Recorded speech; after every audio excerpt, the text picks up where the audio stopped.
Hello, I'm Laura McPhee, a reporter at Pensions Insight and Engaged Investor magazines, and I'm here with Anne Richards, Chief Investment Officer at Aberdeen Asset Management. Very good to have you here today, Anne. Good. Well, today we're going to be talking about risk, and I was wondering, how has schemes' attitude to risk changed in recent years?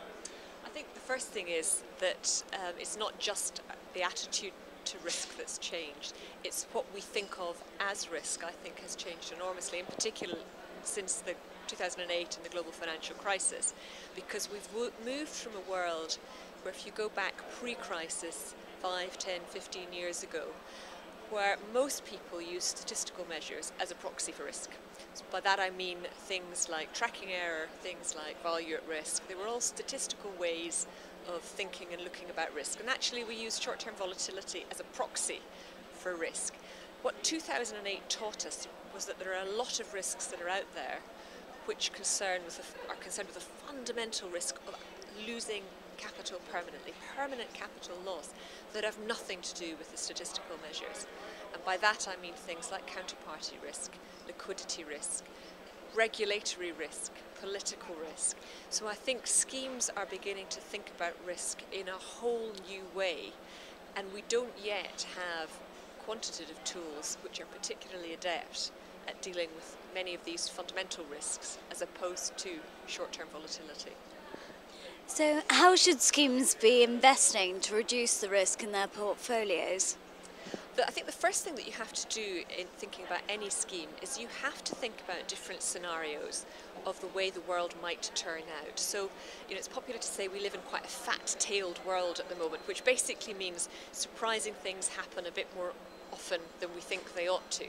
So you've got to try as a scheme to imagine what are the different scenarios of things that could affect our portfolio. For example, Eurozone.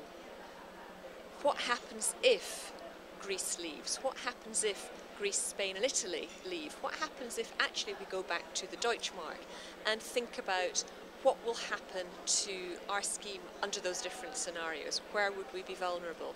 Counterparty risk, another one. Where is our exposure if our custodial bank goes under for a reason that we cannot at the moment imagine?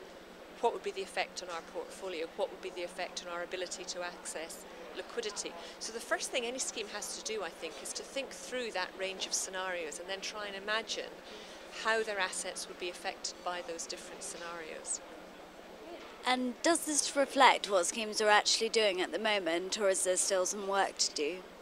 I think for many people, and I don't think it's just schemes themselves, I actually think it's from the whole of the investment industry, from the individual right way through to the most sophisticated of hedge fund managers, for example.